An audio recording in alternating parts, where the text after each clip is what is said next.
Have you ever felt ashamed of your own body because of someone else's comment or how social media portrays how our bodies should look?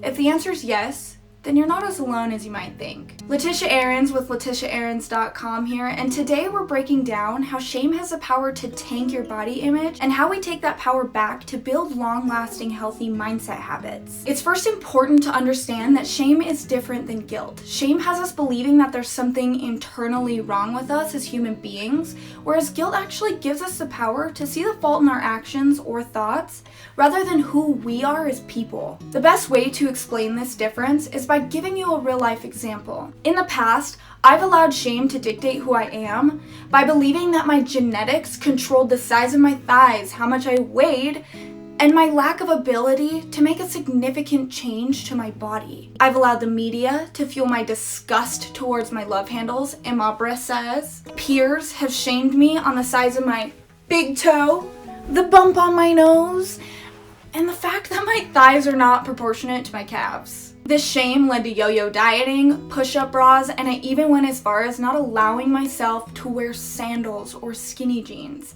in fear of other people's judgment of me.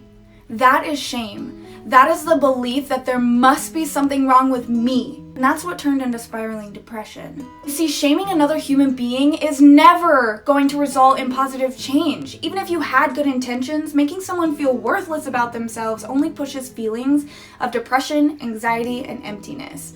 This is extremely damaging when the shame is directed towards our bodies, and then people wonder why eating disorders and obesity exist. Shame is extremely unforgiving, and instead of empowering that person to make a desired change, it traps them in a cage. And it was only when I made the transition from shame to guilt that I was really able to climb my way out of that depression pit. I no longer felt like my thigh size defined me. Really, I was feeling guilty that I wasn't putting more effort into taking care of my body. I wasn't ashamed of the size of my freaking big toe. I was actually feeling guilty because I didn't love myself enough yet to appreciate my own unique characteristics. Guilt gives us the power to actually acknowledge and adjust our behaviors rather than ambushing us and denying us the opportunity altogether to grow and get to know ourselves better. Maybe you're someone who struggles with opposing expectations. Maybe your mom always comments on your weight, but your significant other loves you just the way you are, or vice versa. Maybe you struggle with a domestically violent relationship and you feel the same way. You often feel this internal desire to please all parties, but then you feel shameful when you fail to meet the competing expectations. How are we supposed to navigate all of these emotions when we're constantly surrounded with other people's opinions and the shame factor? Well, first you need to identify your shame triggers. If it's a person, can you spend less time around them? If it's a situation, is it an avoidable one? And if it's not, then recognize that no one person or situation can make you feel any certain way because you are in control of how you process that comment or event. Does the comment or event carry any weight with you? Is it something you can control? Because if it is, then let it empower you to make change.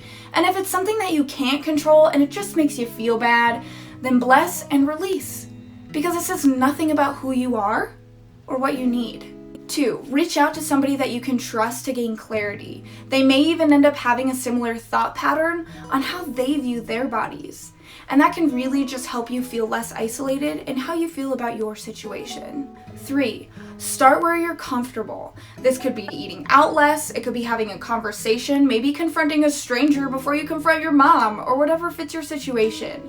Starting small really gives you that confidence boost needed to tackle bigger, scarier people or situations down the line, which helps you build shame resistance. And 4, practice makes perfect. Body image shaming isn't going away anytime soon, and our bodies change as we get older.